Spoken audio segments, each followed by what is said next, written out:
कानपुर में प्रधानमंत्री नरेंद्र मोदी के प्रस्तावित दौरे को लेकर प्रशासनिक तैयारियां जोरों पर हैं।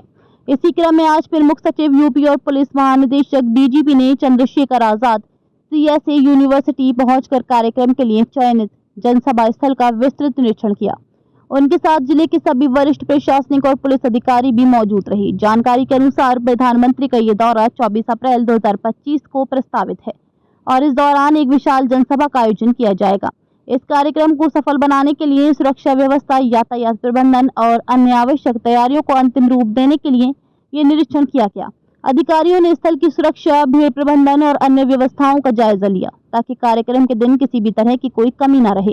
कानपुर प्रशासन और पुलिस इस आयोजन को लेकर पूरी तरह सतर्क और सक्रिय है। स्थानीय लोगों में भी इस दौरे को लेकर उत्साह देखा जा रहा है। प्रशासन ने नागरिकों से सहयोग की अपील की है ताकि ये कार्यक्रम सुचारू और सुरक्षित रूप से संपन्न हो सके।